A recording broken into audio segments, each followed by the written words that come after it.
One man signed a document. 21 days later, an entire city disappeared. There was no army, there was no siege, there were no months of fighting. Just one plane, one bomb, 8 seconds, and 140,000 people ceased to exist. They call me a weapon, but I am not a weapon.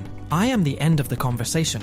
My name is the atomic bomb, and I am the only reason the Third World War has not happened yet. You live in a world that I built. A world where great powers smile at each other at summits and sign treaties. And nobody says out loud why they do it, because I am in the room, always. But before you decide who I am, let me tell you where I came from. I was born from fear, not from greed, not from hatred, from pure animal fear that the enemy would create me before you did. 1938, Berlin.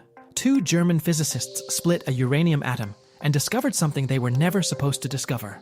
The energy released by the splitting of a single atom was so enormous that it would theoretically be enough to destroy an entire city. They wrote about it in a scientific journal, and the whole world read it. Einstein wrote a letter to Roosevelt. 1 letter, 4 pages. It said that Germany was possibly already working on a weapon of unprecedented destructive power, and that America needed to do it first. Roosevelt read it, went silent, and said 1 word: proceed. That was how what went down in history as the Manhattan Project began. The most classified scientific experiment in the history of humanity. 130,000 people worked on it. Most of them did not know what they were working on. Among those who did know was Robert Oppenheimer. He was a theoretical physicist. He read Sanskrit. He loved poetry. And he created me. On July 16th, 1945, the first nuclear explosion in history thundered across the desert of New Mexico. Oppenheimer watched the mushroom cloud rising into the sky, and words from an ancient Indian text surfaced in his mind. Now I am become death, the destroyer of worlds. He was right, but he could not imagine how right. 3 weeks passed. August 6th, 1945.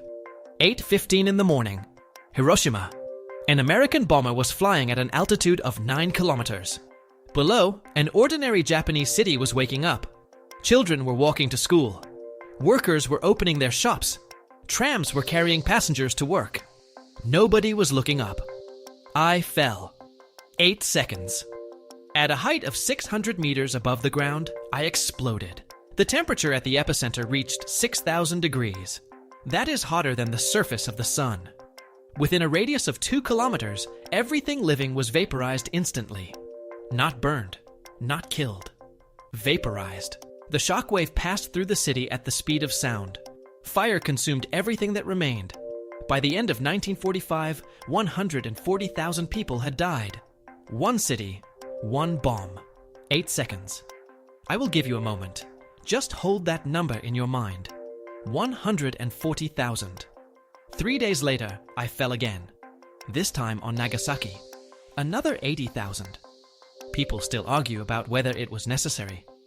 Historians argue, politicians argue. I do not argue, I simply exist. After Hiroshima, the world changed forever. Everyone understood what I was capable of, and everyone wanted to have me. Today, there are 13,000 of us. 9 countries: Russia, the United States, China, France, Great Britain, India, Pakistan, Israel, North Korea. The modern hydrogen bomb is my older brother. He is 1,000 times more powerful than me. 1 explosion. And it is not a city that is gone. It is a country. According to scientists, 300 out of the 13,000 would be enough for a nuclear winter to cover the entire planet. 300. Out of 13,000. And yet there is no Third World War. Why? Because everyone fears me. This is called nuclear deterrence. A beautiful word for a very simple idea. Nobody starts a war because everyone knows how it ends. But there was a moment when this nearly collapsed. October 1962. The Cuban Missile Crisis. American warships surrounded the Soviet submarine B-59 in the Atlantic Ocean. There was no communication with Moscow. Depth charges were exploding near the hull. The temperature inside had risen to 50 degrees. The captain decided that war had begun.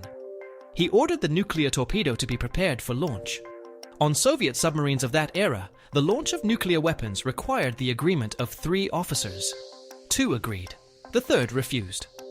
His name was Vasily Arkhipov.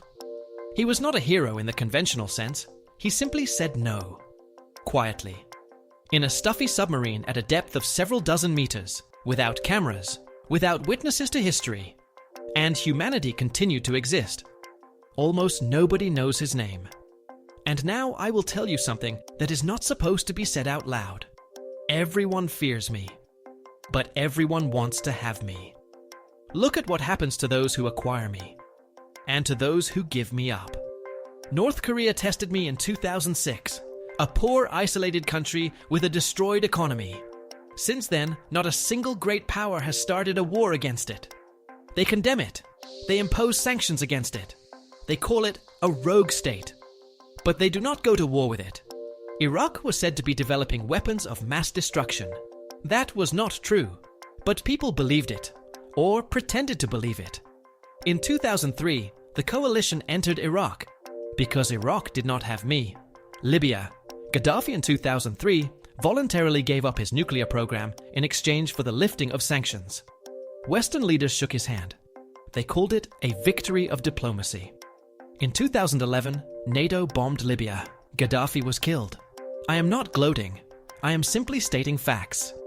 The lesson that everyone absorbed while watching this: never give up nuclear weapons.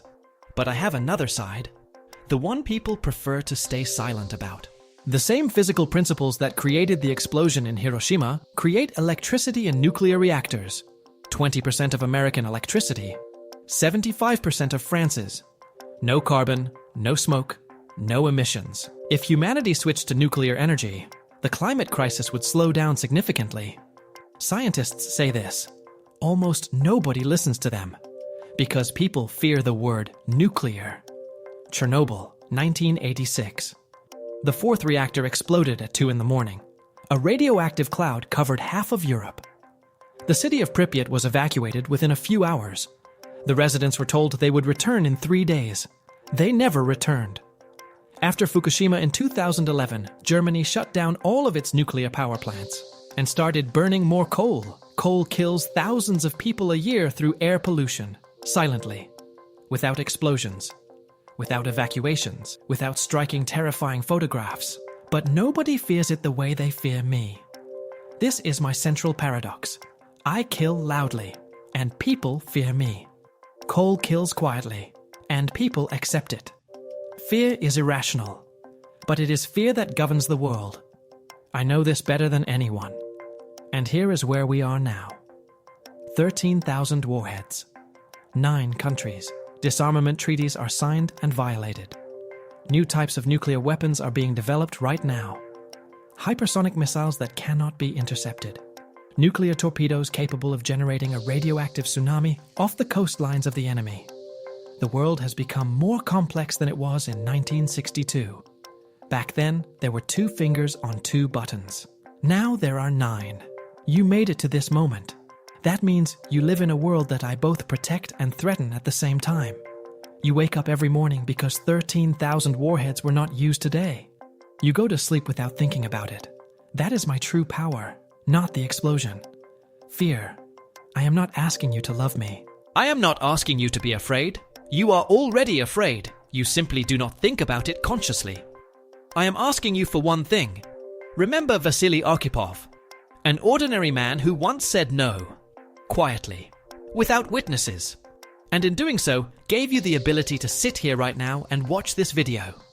The next Vasily Arkhipov exists somewhere right now. The only question is, will he say no when his moment comes? My name is the Atomic Bomb, and I hope that we never truly meet again.